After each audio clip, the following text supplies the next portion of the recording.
Brian, coming out of that game Wednesday, quickly updating the statuses of Albert and Ryan Kent.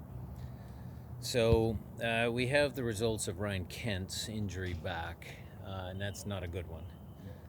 It is a 4C. It is a pretty significant tendon-involved injury.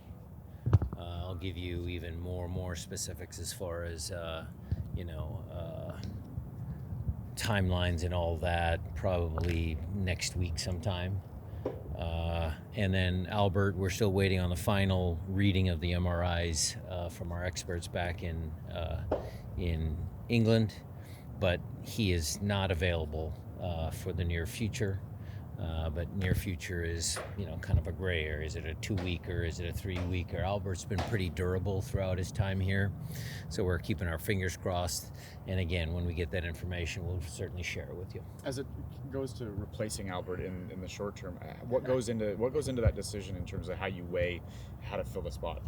Well, Jesus played there earlier in the year.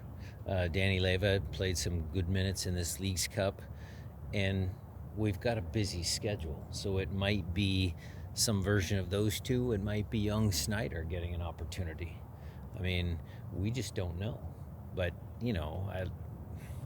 I would probably lean towards experience, but each game's going to be different, so we'll see. And then with Kent, when you say it's serious, is that a thing where it could be he's out for the year? No, or it's not. It's not like Jordan's blowout surgery, no, but it's a significant injury. He's not going to have surgery. Okay. So either way, you're expecting both of them to be back. Yeah, for sure. And then last year when you guys were figuring out what to do with Pedro, he did play in the middle a little bit. Is that still something, or do you feel like he's really found his spot? Look, I've put him on the right and he's left. I don't want to, do too much more experimenting there. By necessity, maybe spot in games, to take a few minutes off whoever's playing in there. We'll see. But, I think Pedro's found a pretty good home on the left. And then the defensive midfield, you got Christian a game off, or he didn't start one game. Obed still is, looking like he's needs a little bit of a break. How do you prioritize? I mean, I guess you don't really have to prioritize it too much now since you have 2 straight league games. But how do you go about measuring that stuff? Okay, but there's still fixture congestion because you got 2 league games, then a midweek, and then possibly more. We'd like to have more. Right. So when does Obed get a rest? Because he's going to need one, and he's high on the radar of both the U20s and the men's full national team. So there might be some commitments there internationally. So where are you going to give the kid a break? You mentioned Tuesday on KJR, Steph's out of concussion protocol. Yeah. How's he looking, making it through? Is he going to be available for you? Looks good.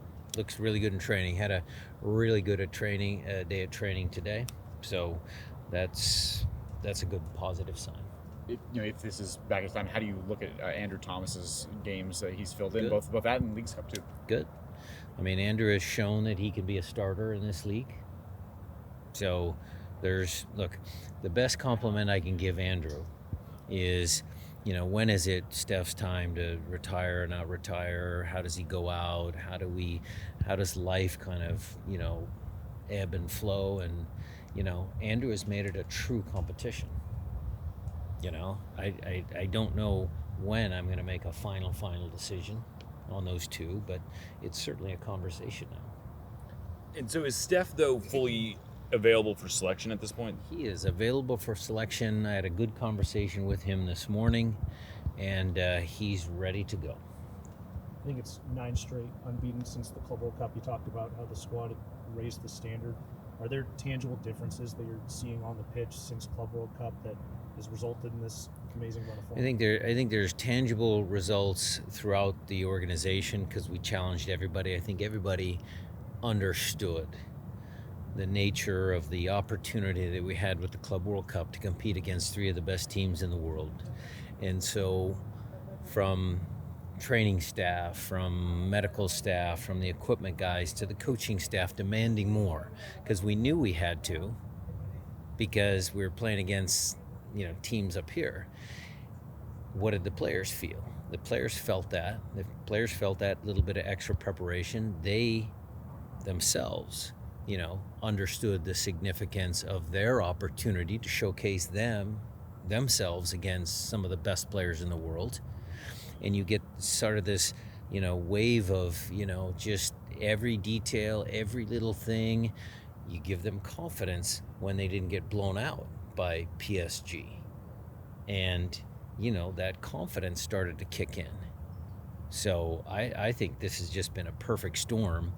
And the Club World Cup has been a significant milestone for this club, not just in the notoriety and the publicity and the accolades that we receive for actually getting into the tournament, but it's actually helping this group,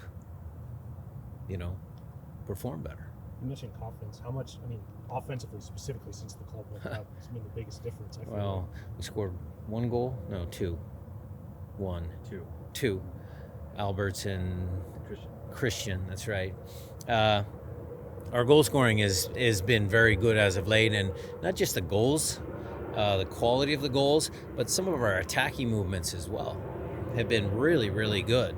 That first half, the expected goals against Tijuana ended at 4-something. That was pretty good. Those are pretty good numbers. If you can consistently keep those up, that's going to bode well for you. How important is confidence in the attacking third when you need to be clinical and you only have the singular moment? How important is having confidence? We need confidence because, look, we're down one designated player who's back on the field. Now Albert, another one. And so everybody has to pick up the slack. Georgie, has a little blemish on the goal he scored, but that kid's playing with confidence out here in training. And so he knows that when his number is called, he's going to be ready. Paul's always had that kind of internal confidence. He's always a guy that, just is going to do whatever it takes to win games. Pedro, Jesus. Everybody was talking about Jesus earlier this year, about not scoring goals. Well, now he's scoring goals and he's making assists. Obed's got 3 goals. Ymar scored his first goal off a set piece the other day. So, things have been going well. I think you have something like had 8 players get goals and 7 different players get assists during just these last 3 games. Is there some sort of, on that same time, the confidence just permeating throughout the roster, that it's not just 1 or 2 guys who are on a heater, but like the team collectively is just piling up? I think what it is, again, going back to, the opportunity from the Club World Cup and we as coaches starting to, think about how we're going to do things. How do we, push them to a higher level? I'll give you one example. So playing out of the back from goal kicks and run of play has always been kind of, an area of concern for us. Steph is known for his shot stopping, not necessarily his, playing out from the back. Well, Tommy Dutra does a great job of getting Steph prepared and Andrew prepared. That's the starting point of your possession. And we go through from the back to the front. How many hours have we worked on playing through the pivots? How many hours has Preki devoted to getting those guys to play as a tandem? Some of the attacking movements, the final third movements, running in behind was a key topic that we wanted to address in preseason.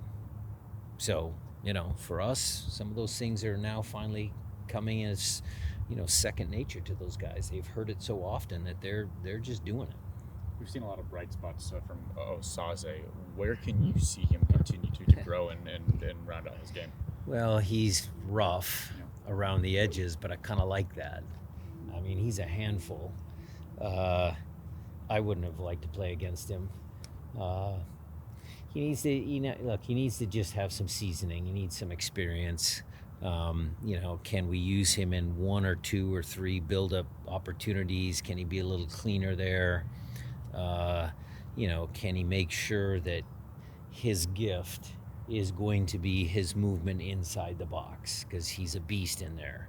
And so can he work on his little, going this way first and then getting to the near post? Can he go this way and sneak to the back post and dunk on a guy?